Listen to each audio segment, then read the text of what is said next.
Hello students, good morning. I am Mukesh Chaudhary, your English educator for the next 2 minutes, and today's topic is determiners. The exercise which I include in this chapter is very important. So please come all and see.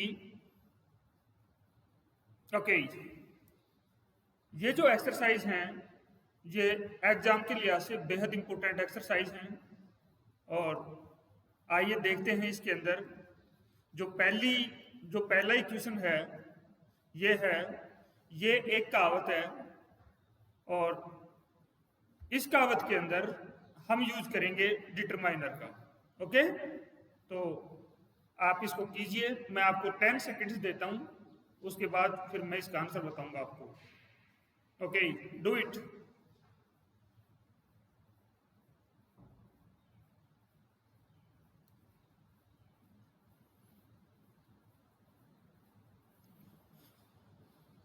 Okay, कर लिया होगा आपने। जो first question है इसका answer है ये all. क्या है? All that glitters is not gold. और यहां पर इंपॉर्टेंट बात यह है कि जो ऑल है वो सिंगुलर की तरह यूज हुआ है। ऑल का प्रयोग किसकी तरह हुआ है? सिंगुलर की तरह। ऑल दैट, अब दैट है, ये है प्रोनाउन और ये आया है ऑल के लिए, और फिर इसके बाद में जो वर्ब है ग्लिटर, इसमें देखो एस लगा हुआ है। तो ये बहुत ही इंपॉर्टेंट क्वेश्चन, बहुत ही बेहतरीन क्वेश्चन, पहला ही क्वेश्चन, इसका आंसर ऑल है। क्वेश्चन नंबर 2, आपको फिर से 3 सेकेंड 5 सेकेंड दिए जाते हैं और ये भी एक सेइंग है, एक कहावत है, डू इट।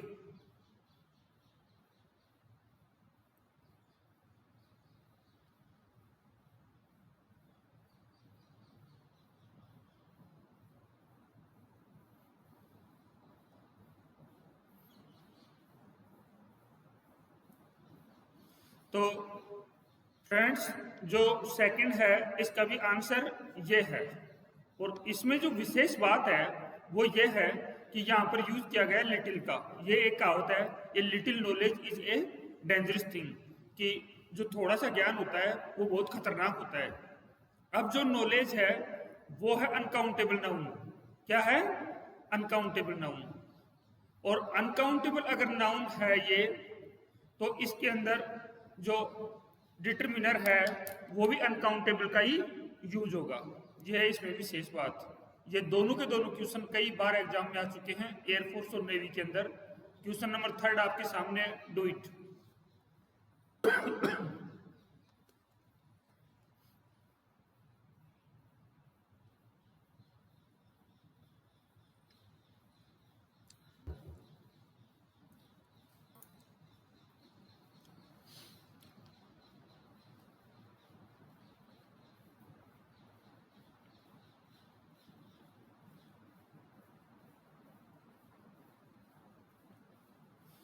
ओके, जो थर्ड क्वेश्चन नंबर 3 है, ये शेक्सपियर ने एक बार कहा था कि all the world is a stage. इसमें ऑल का यूज किया गया है और जो वर्ड है वो सिंगुलर है।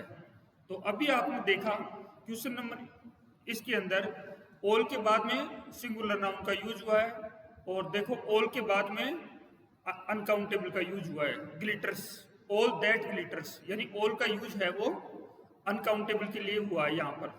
तो यहाँ अनकाउंटेबल है, क्वेश्चन नंबर 3 में काउंटेबल सिंगुलर है, और all people are here, all students are studying in the school.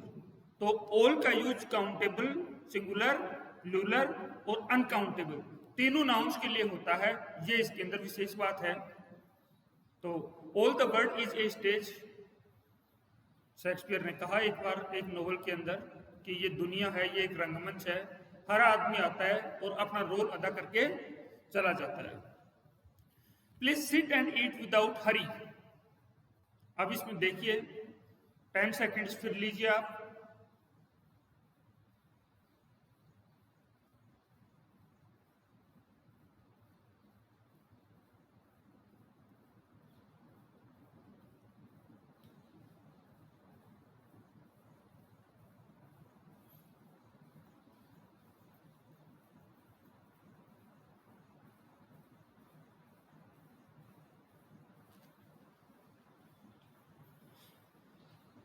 Okay, अब देखो इसमें दोस्तों सम का यूज हो नहीं सकता,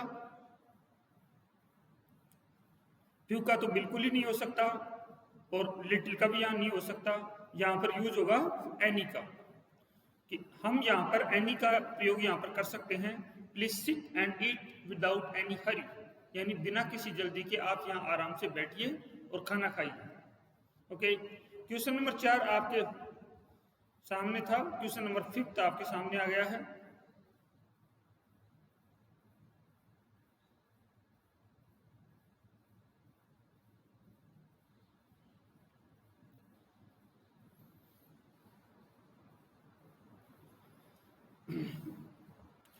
कर लिया होगा। Very person know how to read. अब देखो यहां पर है, हम डिटरमाइनर का जब यूज करते हैं तो नाउन के हिसाब से करते हैं। अगर हमें नाउन का पता है तो हम डिटरमाइनर का यूज बहुत आराम से कर सकते हैं, और अगर नाउन का पता नहीं है तो फिर प्रॉब्लम है। मच है वो अनकाउंटेबल के लिए आती है, यहाँ तो पर्सन है, प्लूरल है। सच का यूज हो नहीं सकता। फ्यू का यूज इस सेंस के अंदर, very few person know how to read, ये बैठ रहा है और यही बैठेगा। और लिटिल है वो अनकाउंटेबल नाउन से पहले आता है, ये भी नहीं बैठेगा। तो ये है very few person know how to read, बहुत कम लोग जानते हैं कि पढ़ा कैसे जाए, बहुत कम लोग जानते हैं कि पढ़ा कैसे जाए।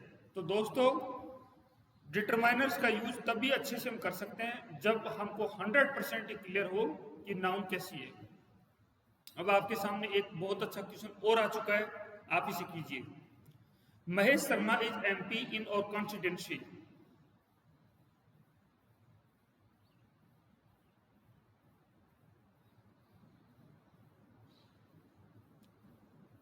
टेन सेकेंड्स का टाइम है, तुरंत कीजिए आप इसको।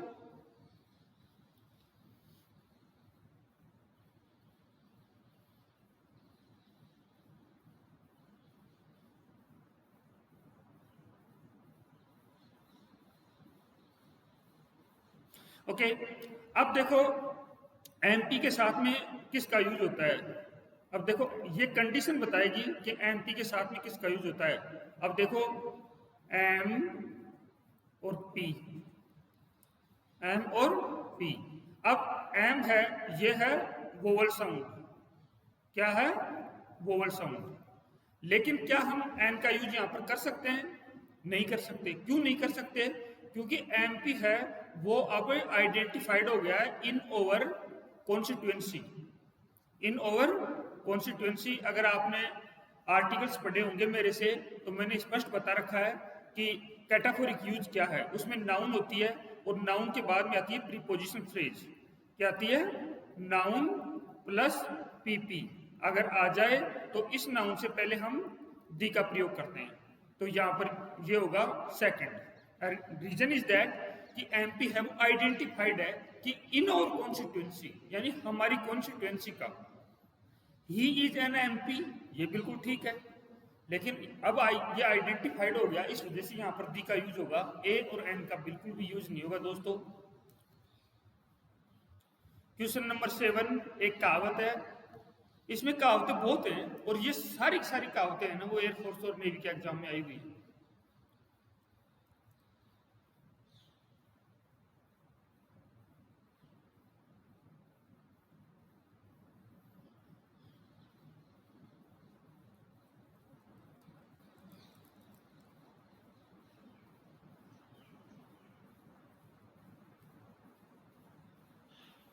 और ये है कि is well that ends well. तो इसका जो आंसर है, कहावत है इसमें तो कुछ ज्यादा सोचना नहीं हमको, ये है all is well that ends well. अगर कोई भी काम अच्छे तरीके से खत्म हुआ है तो सब बढ़िया है, कोई दिक्कत नहीं। शुरुआत में हर्डल्स आ जाए, शुरुआत में काम नहीं हुआ, थोड़ा सा टाइम लग गया, ज्यादा टाइम लग गया, लेकिन फिर भी अगर काम अच्छे से खत्म होता है तो इसमें एंड्स और वेल का यूज इस तरीके से होगा। All is well that ends well, कि सब कुछ बढ़िया है अगर काम अच्छे से खत्म हो जाए तो। ओके, फिर बहुत जोरदार question, potter praise his pot. अब इसके अंदर जो नाउन है वो है पोटर। पोटर का मतलब कुम्हार, जो ये मिट्टी के बर्तन बनाने वालों को पोटर कहते हैं। पोट से बना है potter, potter praises is pot. तो डू इट।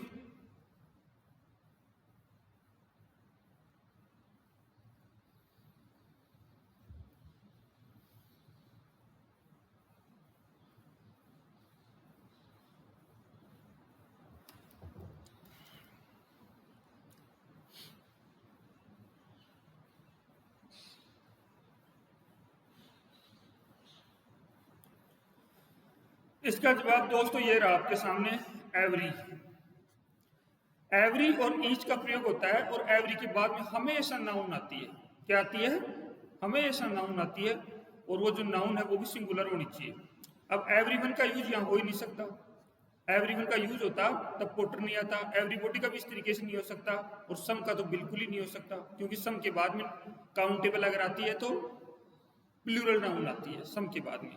तो यहाँ पर ये रहा आपका एवरी, कि every potter praises is pot, कि जो भी पोटर होता है, जो भी कुम्हार होता है, वो अपने पोटर की बढ़ाई करता है। बहुत जोरदार क्वेश्चन। ये पूरी सीरीज, ये 50 क्वेश्चंस हैं इस वीडियो में और अगले वीडियो में, दोनों के अंदर, फर्स्ट एंड सेकंड के अंदर। और ये इतने गजब के क्वेश्चन हैं कि आप पूछे मत।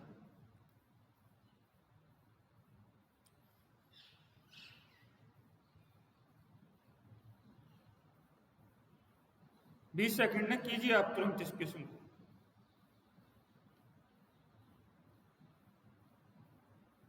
बहुत इजी है।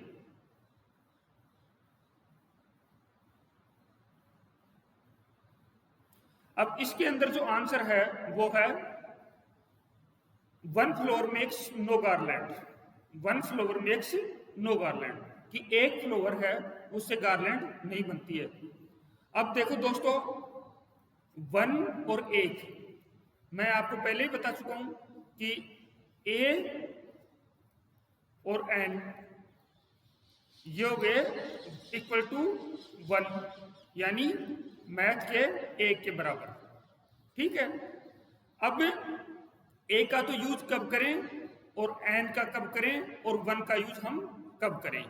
तो ये तो किया जाता है रेगुलर यूज के अंदर, कोई भी सिंगुलर नाउन हो उसके पहले।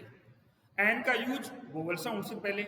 और वन का यूज जब किया जाता है जब एक बहुत ही ज्यादा इंपॉर्टेंट हो, एक बहुत ही ज्यादा इंपॉर्टेंट हो।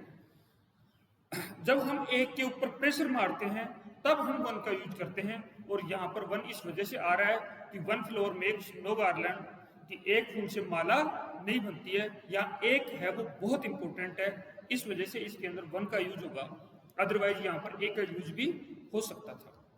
ओके, क्वेश्चन नंबर 10 आपके सामने है, will you give me money? तो ये एक इंटरोगेटिव क्वेश्चन है और आंसर आपके सामने है।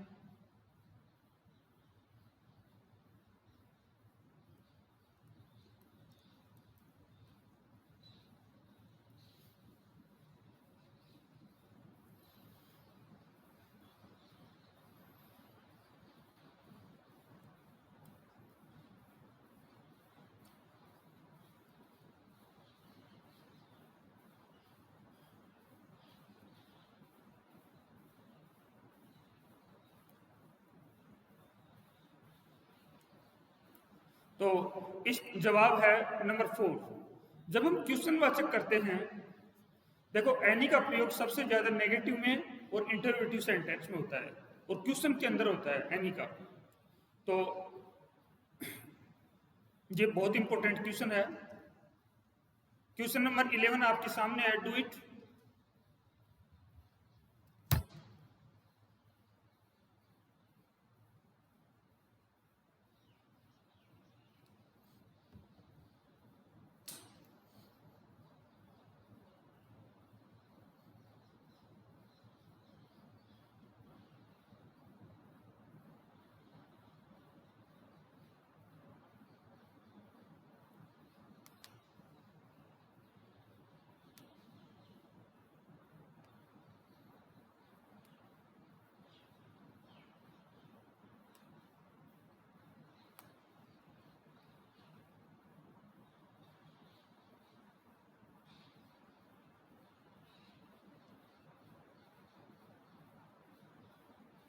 अगर आप क्वेश्चन नंबर 10 कर सकते हो तो क्वेश्चन नंबर 11 भी कर सकते हो, कहीं कोई प्रॉब्लम नहीं है।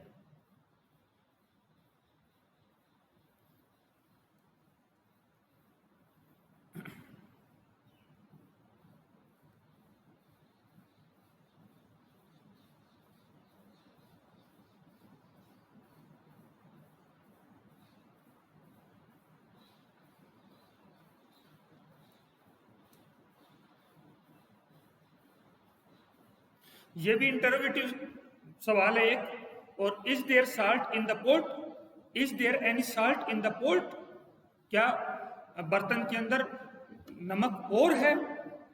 तो जो क्वेश्चन नंबर 11 है इसके अंदर भी एनी का यूज होगा, और क्वेश्चन बहुत इजी था, कहीं कोई प्रॉब्लम नहीं थी।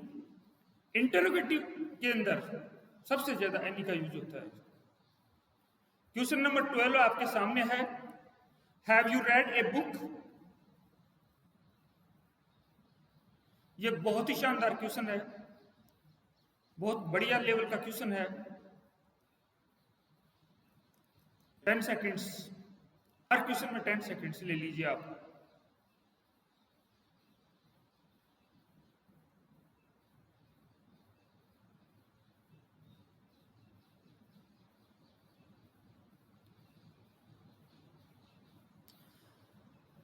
मैंने एक रूल पढ़ाया था आप लोगों को जब आर्टिकल्स पढ़ाए थे, तो ऐश्वर्या रूल क्या था वो, ऐश्वर्या रूल। ऐश्वर्या के अंदर क्या था, एज, सो, हाउ और टू, 4 वर्ड तो ये थे अगर आपको पता हो तो, और 2 वर्ड थे इसके अंदर,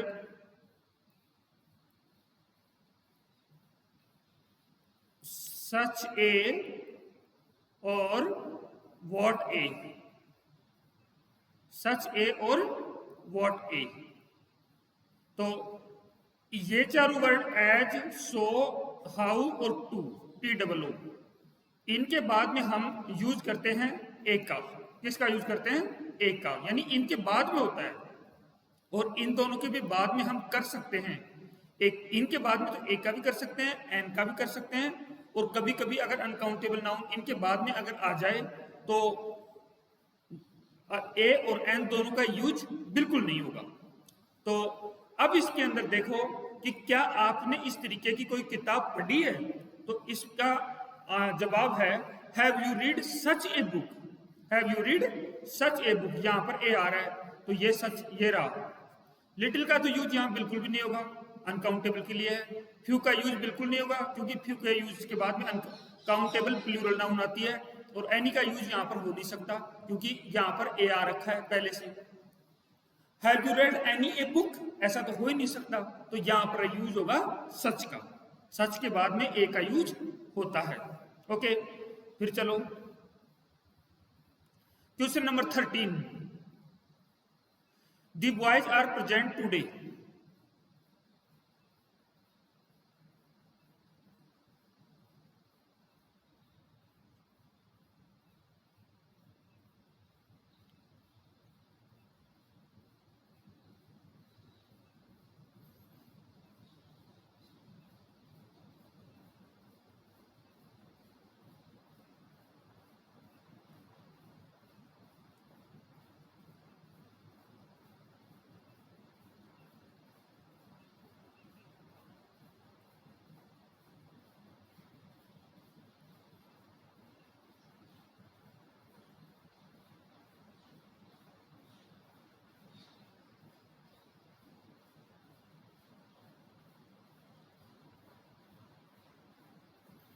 अब इसके अंदर यूज होगा ऑल का।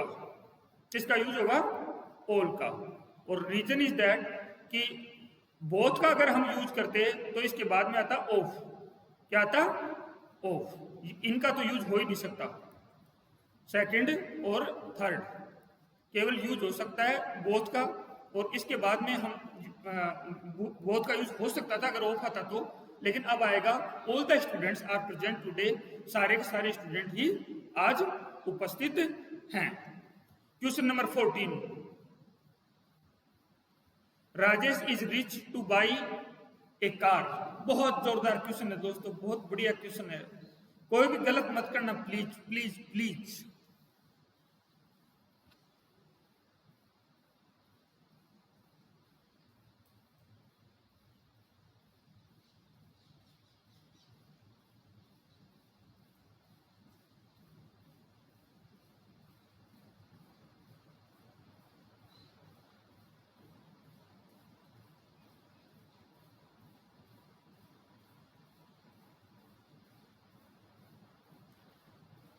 अब इसके अंदर जवाब है enough. Rajesh is rich enough to buy a car. अब ये जो इनफ है इसका यूज हुआ है एडवर्ब की तरह। ये है एडवर्ब। क्या है? एडवर्ब। एडवर्ब है वो एडजेक्टिव से पहले आती है। रिच कौन है? राजेश। रिच कौन है? राजेश। लेकिन कुछ एडवर्ब ऐसी भी हैं जो एडजेक्टिव के बाद में आती हैं और उनमें अनफ है। क्या है? अनफ या इनफ। तो राजेश इज रिच अनफ यानी वो इतना धनवान जरूर है टू बाई ए कार कि वो एक कार खरीद सकता है। यह है इसके अंदर विशेष बात।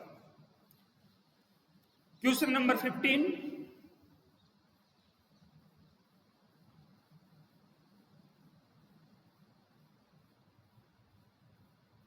ये एक कहावत है, अगर आपको उसको पता है तो जवाब है और नहीं है तो नहीं पता है। तो इसका आंसर सीधा ही बता देता हूं मैं। ये जो आंसर बी है कि नथिंग सक्सीड्स लाइक सक्सेस, कि सफलता से अच्छी कोई चीज नहीं होती है। सफलता बहुत अच्छी चीज होती है क्योंकि सफलता कई सारी चीजों को लेकर के आती है अपने साथ के अंदर। तो एक काम की वजह से कई सारे काम बढ़ते हैं। तो नथिंग सक्सीड्स, इतना अच्छा कुछ भी सक्सेस नहीं होता है, कुछ भी अच्छा नहीं होता है लाइक सक्सेस यानी सक्सेस की तरह। Question number 16। Uneasy had that wears crown. ये शेक्सपियर के नॉवल से लिया गया है, आई थिंक किंग लियर से। और हिंदी अनुवाद में आपको बता देता हूं, अगर आप थोड़ा सा भी हिंट से अगर क्वेश्चन कर सको तो मैं बताना चाहता हूं कि अनईजी लाइज यानी जो राजा बनता है, वियर्स क्राउन जो क्राउन पहनता है वो बेचैन रहता है। यह है इसका आंसर। तो बताइए आर्टिकल का यूज है।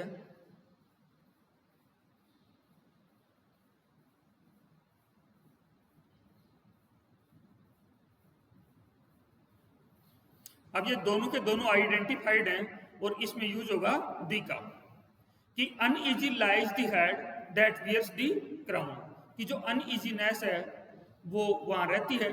दोनों के दोनों आइडेंटिफाइड हैं। और ये बाद में एक कहावत है, ये भी कहावत है, सेइंग है 101%, कि जो भी आज की तारीख में हम कह सकते हैं कि जो पीएम बनता है उसको चिंता तो रहे ही रहेगी, कोई भी बने चाहे वो। ये है इसका मीनिंग। Question number 17।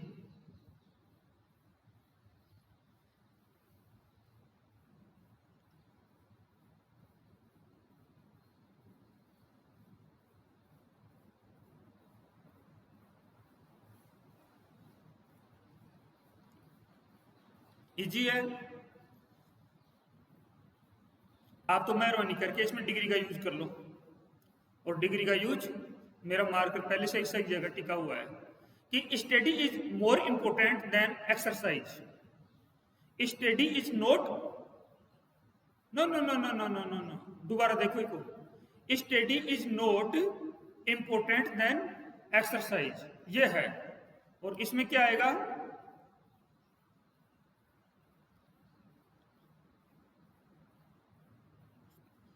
बिल्कुल सही है, कहीं कोई वो प्रॉब्लम नहीं है।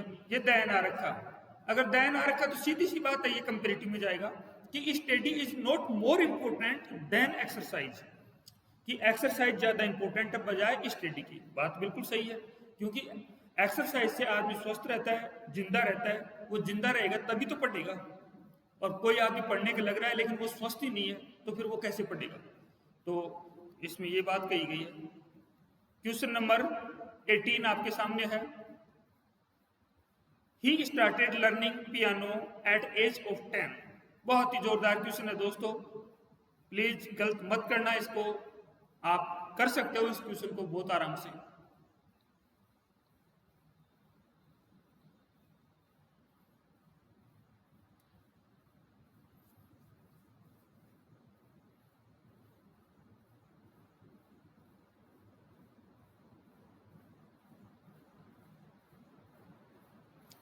अब इसके अंदर क्या है कि he started learning the piano at the age of 10, at the age of 10।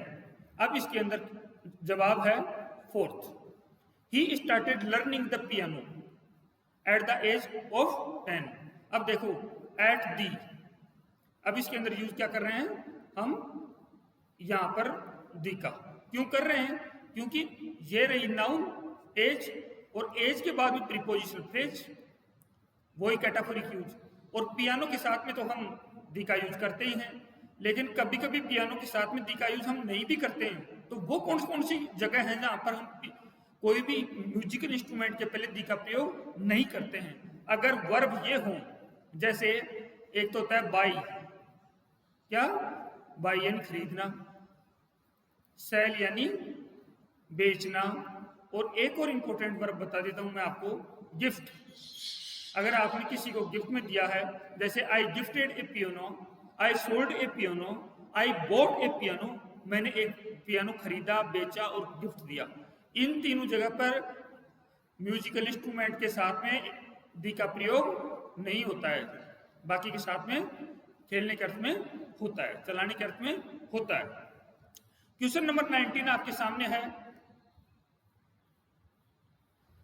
I have never seen a beautiful girl.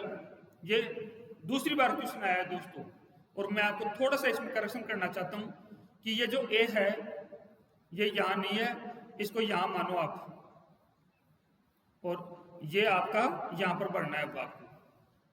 अगर आपने थोड़ा सा भी ध्यान से देखा होगा अभी अभी, तो 100% आप कर दोगे इस क्वेश्चन को।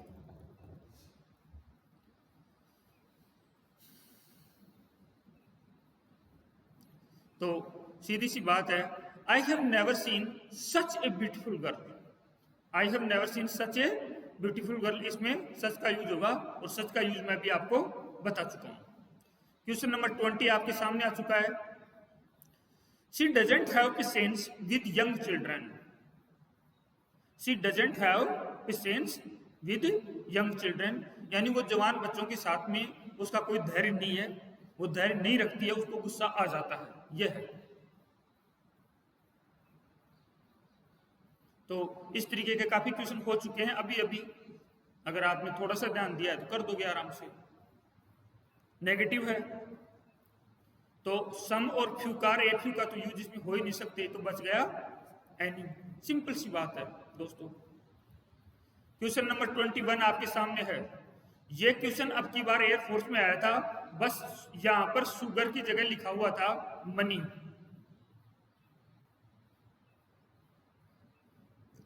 क्या लिखा हुआ था? मनी।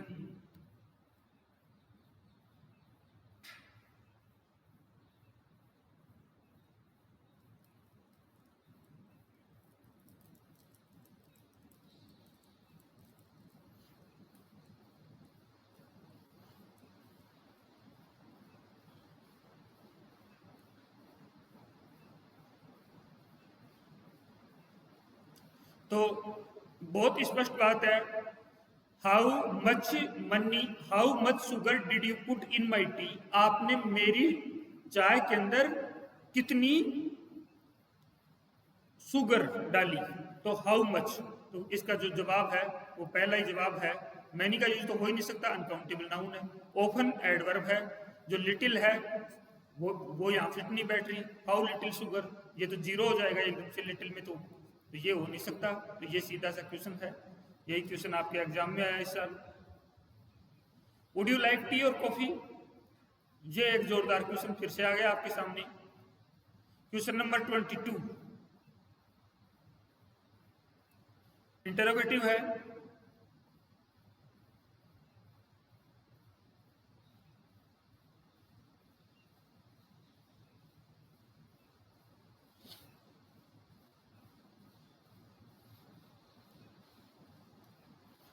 10 सेकेंड्स आपके पास में है, आराम से कीजिए।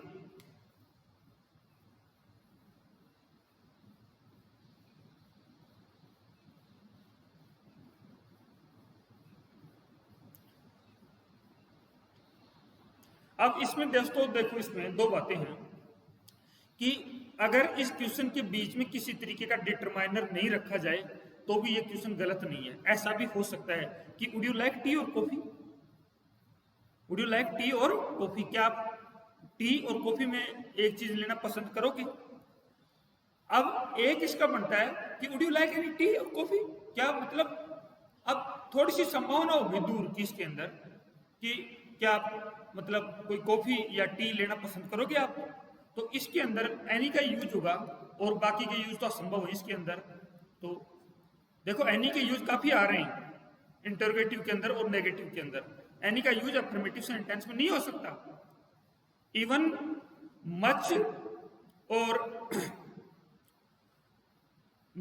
मच और मैनी, ये देखो आप मच, मैं आपको और बता देता हूं, मच और मैनी, इनका यूज भी इनका यूज सिंपल सेंटेंस में नहीं होता है। अगर आपने अच्छे से पढ़ी है तो ग्रामर, इनकी जगह यूज होता है ए लॉट ऑफ का, ए लॉट ऑफ का यूज होता है इसके अंदर। तो ये तो कई सारी बुक्स में दिया हुआ है। क्वेश्चन नंबर 23 आपके सामने है, we should drink water and coffee. तो इंपॉर्टेंट,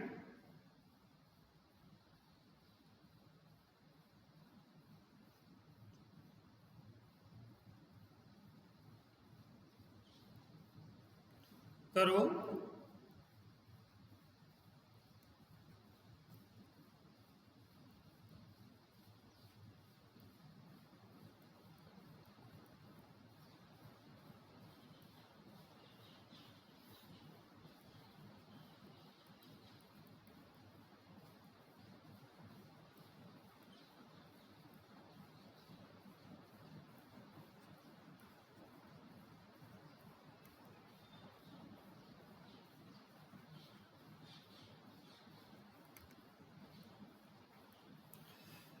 ये मैंने डिग्री लिखी है मच की और लिटिल की।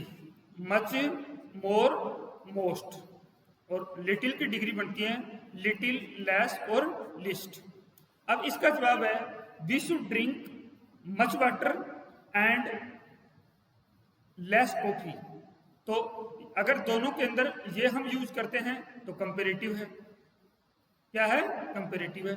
तो we should drink more water and less coffee, यानी हमको ज्यादा पानी पीना चाहिए और कम कॉफी पीनी चाहिए। तो एक पैरेललिज्म का रूल है, मैं आपको बता चुका हूं, जो यहां होगा जिस डिग्री सेंटेंस में एक जगह पर एक डिग्री आ गई तो दूसरी भी वही होगी। तो यहां पर इसी का यूज होगा। ये मोर और लेस कहां इसमें है, ये रहा मोर और लेस, कि we should drink more water and less coffee. Okay. Rahul spends his time playing chess, वो अपना समय है वो चेस खेलते हुए बिताता है, शतरंज खेलते हुए बताता है। तो आ जाइए अब इसके अंदर दोस्तों जो इंपॉर्टेंट चीज है वो टाइम है। और मैं और आपके लिए बताता हूं, ये टाइम यहां पर अनकाउंटेबल नाउन है, और चूंकि अनकाउंटेबल नाउन है तो जो यहां पर डिटरमिनर का यूज होगा वो भी अनकाउंटेबल का होगा। तो आ जाइए,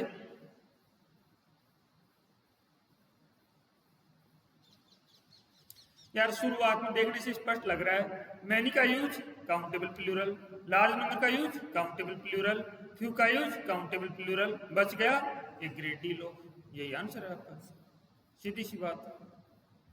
question number last and final 25th, Suresh is tired he needs rest. ये रेस्ट दोस्तों बड़ा नहीं आता, ये आता है छोटा, रेस्ट।